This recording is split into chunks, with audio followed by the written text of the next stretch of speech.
All right. What did Leesnick's performance against Peretti mean for the rest of the team?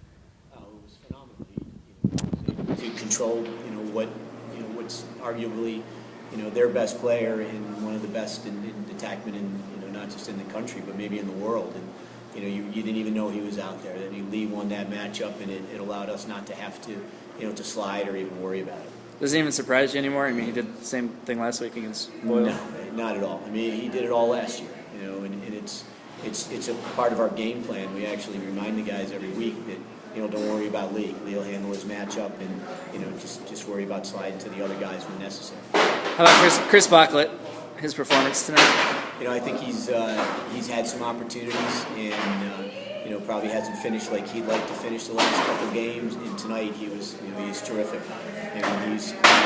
They weren't just goals; they were great shots. In tight spots, inside pipes, high pipe. Just places that that they couldn't be saved. And certainly a team effort. And he was the beneficiary of a lot of really good looks. But he put the ball in the cage. The one he threw it from his knees was amazing. How about Anthony Kelly winning faceoffs? What does that do to when get those extra possessions? I think when the whistle was fair tonight, he won every single one of those. And again, I think we're powerful enough and explosive enough on offense that if we have possessions and we have the ball, we're very capable. And Anthony's been able to get us the ball consistently thus far this season. Kelly and Bockley were both trades that you guys made last year. Were those the types of players you thought you'd get at the time?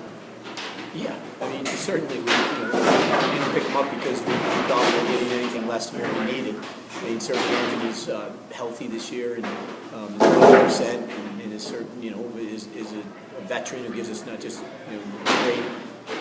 a great face-off game, but gives us great leadership in the locker room. And Chris Bockley, I mean, he just he can do so many things. The ball gets out of his stick so quickly and into the cage.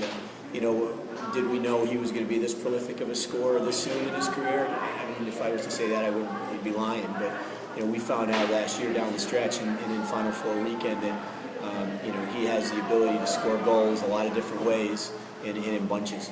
And how about Jesse? He only played 3 quarters, but he saved 10 of 15. Jesse's been great. Back-to-back weeks, he's beat up. He's getting hit with the ball. But he's been consistent and what you don't recognize is how great he's been in the clearing game. We haven't turned the ball over there at all, and how he's led the defense. I think he's playing as well as he played at any point last year. And then last one, first game at home after starting out on the road. What was it like in the new scoreboard, the hometown fans? It was comfortable for the guys. I think it was nice to be back. While there's no real such thing as us not having to travel, I think it's nice that the other team has to deal with some of the issues that you deal with travel. And the altitude, I think our guys, do have some experience with dealing with that, and just being in front of our home crowd in this great facility, and as you said, with the new scoreboard and the field looked wonderful. So, it was nice to be here. Thanks, Coach. Good.